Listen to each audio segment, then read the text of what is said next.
Nintendo Pictures is here. When are we gonna get a Metroid movie, anime, anything? Also, just give it something. CG? I don't know. Nintendo will acquire Dynamo Pictures, which will be renamed Nintendo Pictures. It's finally happening, boys. It's really happening. You're like, Shane, you know what the old Nintendo cartoon? I'm not talking about, what is it, the Captain Nintendo, wherever the fuck the kid's name was. We're not talking about that poop. All right, I'm too young for that, but I'm old. I'm a boomer, but I'm too young for that. It's a whole situation. I didn't watch those Nintendo cartoons, but they didn't look like anything special. I've seen them, and they don't look great. Anyways, Nintendo has confirmed this morning that it is set to acquire Dynamo Pictures, which is a Tokyo-based company that produces CG animation. Has worked with Nintendo before on adorable Pikmin short movies, which are really good. I've watched those; those are very good, high quality stuff there. And once the company is acquired, it will be renamed to Nintendo Pictures. Nintendo says the acquisition is due to be completed by 3rd October 2022. Presumably their skill set will be put to use producing visualizations and CG for movie and TV related content for the Kyoto-based company. And if it is TV and movie related content, then that is fantastic. Nintendo's own studio. We're not relying on Illumination to make, which was it was a big disappointment to a lot of people. They're like, oh, Nintendo, you got Illumination to make the Mario movie. Like, it's not the best. It's not the top notch. It's gonna be all right. I think it's gonna be okay. I'm excited to see the movie. I wish we could have seen a trailer. It's been in the works for a really long time, and it got pushed back to next year. I can't wait to see even just a tiny bit of it. I want to see what we got. I'm hoping it is good because the last attempt at a Mario movie was quite the debacle. Even though I enjoyed it as a kid, I enjoyed it a lot. It was not even close to what Mario is supposed to be. So I'm assuming this one's going to be a lot closer. Nintendo is working with Illumination. Apparently Miyamoto is on the scene, and I'm assuming all these delays are because of Miyamoto, because he's quite the stickler when it comes to his characters and his content. So he's probably hard to work with, and maybe that's why Nintendo bought this studio, because they're like, let us do it. All right, I'm sick of relying on these guys. Let us make one. All right, how about that? And then maybe it'll be all solely in-house, all Nintendo employees officially, because they own the company now, working on the product instead of having to hire outside animation studios and stuff like that. That's what I think the case is. And I believe we'll probably get some TV shows and some movies, which would be amazing. That's a hoping, at least. Maybe they're just buying this company to make CG things for video games, which would be disappointing, highly disappointing. We all want a Zelda series, we all want a Metroid series, we all want these cool, with these worlds that have like such potential for amazing storytelling and lore and everything, because Nintendo's not known in the video games for the storytelling. I mean, we got Mario, jumps around, saves the princess, we've had this for Zelda, same thing, Link slays a lot of people, demon things, not people, and saves the princess. It's all just saving the princess, basically. You got Donkey Kong running around collecting bananas. It's all very basic. There's not much storytelling to Nintendo games. You're like, well, what about Xenoblade? We're not talking about that, all right?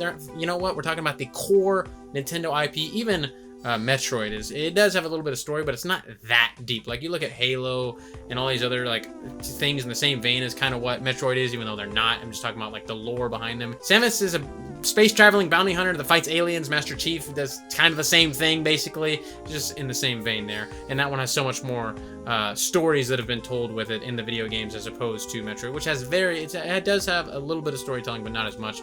And it would be great if this bled over into the video games. If we did have tons of great storytelling in a Zelda TV show or a Zelda movie or whatever, a Metroid movie or StarFox or F-Zero or whatever, and that bled over into the video games, and we got more storytelling and more in-depth character development in the video games, that would be fantastic. It'd be weird to see stuff like Mario and things get that, but it would be interesting. It would be very interesting to have like a Mario game with a good story where it's like, holy shit, I gotta see what happens next. Like, every single time you play a Mario game, you go, I know exactly what's gonna happen next. I'm gonna whoop Bowser's bitch ass, and Peach is gonna make me a cake, and I'm gonna get fucking blue balled again.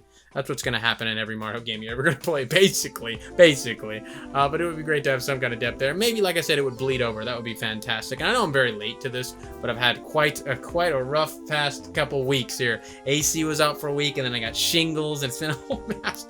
Still dealing with shingles in my 30s, or 31, and I got shingles. It's fucked, all right? It's fucked. We had a fucked situation, but I wanted to talk about this because I thought it was really interesting. And then Resident Evil, the Netflix series, has been a whole situation where it's like the worst thing ever. It's like the worst reviewed Netflix show, original show of all time or something like that right now. And I tried to watch like 15 minutes of it, and I was like, this is the most dog shit thing ever. It's like nothing compared to the Resident. We have Resident Evil, the games right here, that have all this deep lore that we've had for decades, and it's like we have all these characters that we love, and there's like, let's fuck all of that up. Let's fuck every bit of it up. Awesome.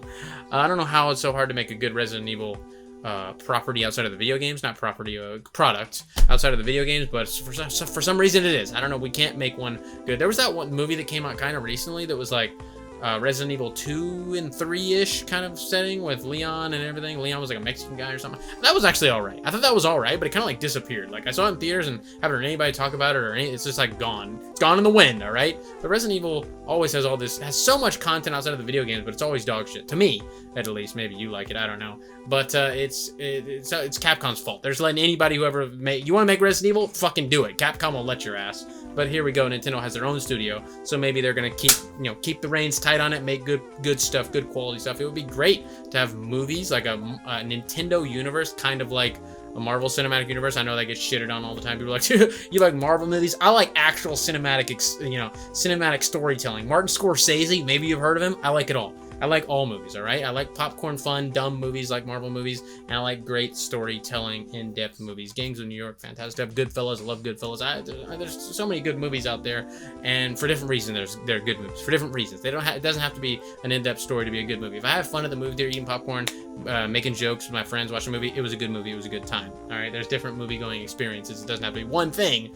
Anyways, it'd be great to have some kind of thing with like that with Nintendo. And I saw people online talking about it where they're like, oh, it could be like Smash Bros, where it all culminates into Smash Bros. It'd be like, we got the Zelda movie, and then we got the Metroid movie, F-Zero, blah, blah, blah, blah, StarFox, all this. And then, have you branching stories from there, but then it leads up to a Smash Bros style get-together. And I'm like, that sounds awesome. That sounds fantastic. I would love that. So hopefully Nintendo does do something like that. But knowing Nintendo, it's not going to happen, because they have so much potential and so much opportunity to do amazing things with their properties, and they just go, we're not gonna do that. We know you want us to, but we will not. Remember when Paper Mario was good? That's not happening again. No, sir. We are limiting the character, erasing all those fun characters. Remember Thousand Year Door, all the cool characters we had? They don't exist. Not anymore. Not anymore. Plain Toads, that's it. All right, get in line. Get your ass in line, because you're gonna buy it too. That's Nintendo. So hopefully they don't fuck it up, but they probably will. They probably will. So there you go. Here are the Beanie Boys. I love my boys. Love my boys. Frankly, love my boys. All right. If you want to be a Beanie Boy, hit the join button down below. 99 cents a month, not even $12 a year. I do appreciate it so much. Helps me support the channel, support me, whatever you want to do. If you don't want to do that and you just want to support by liking, commenting, subscribing, any of that is also very much appreciated. Even if you dislike and leave a comment calling me a stinky doo-doo head and make fun of me for having shingles, that's fine too. I love all the interactions that I get here. They do help, and I appreciate you all. And I'll see you on the next one. Bye-bye.